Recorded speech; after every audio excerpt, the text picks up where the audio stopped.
Today we will be doing some motion analysis for a clip from the movie Fantastic Mr. Fox. This scene is kind of the climax of the movie, where you have a face-off between the animals, the good guys, and the farmers, the bad guys. Let's get started.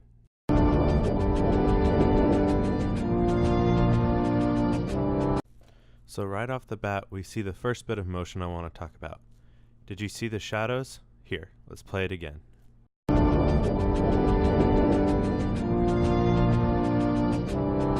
The shadow of the clouds passing over really helps to set the dramatic mood of the scene. Let's speed things up a little bit and get to the next scene I want to talk about.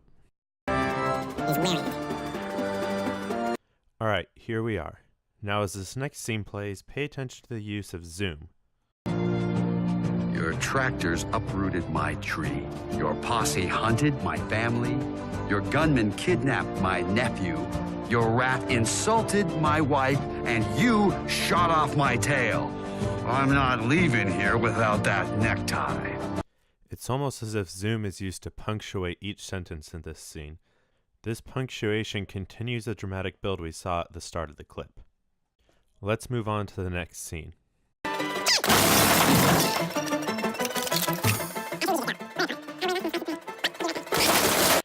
Alright, in this scene, really pay attention to the movement of the character relative to the frame.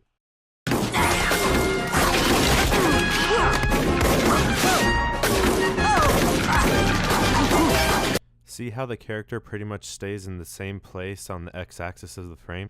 This really helps to highlight the movements of the character and renders the rest of the frame as background. Alright, let's keep going.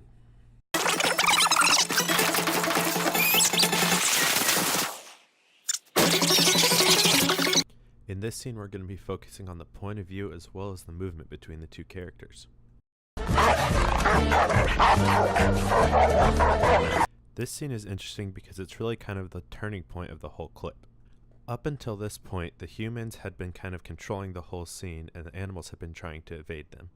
This scene being from the point of view of the dog, as well as the farmer's movement from side to side as he tries to evade the dog, really helps to show the change in momentum. Let's move on to our last scene.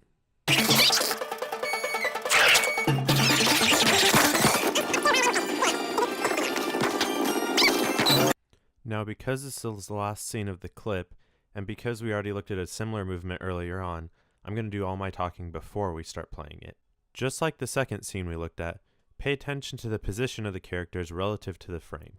This time the animals stay in pretty much the exact same place within the frame. This really shifts all of the attention to the animals and shows that the farmers aren't really important characters anymore. And that's it. Thanks for watching.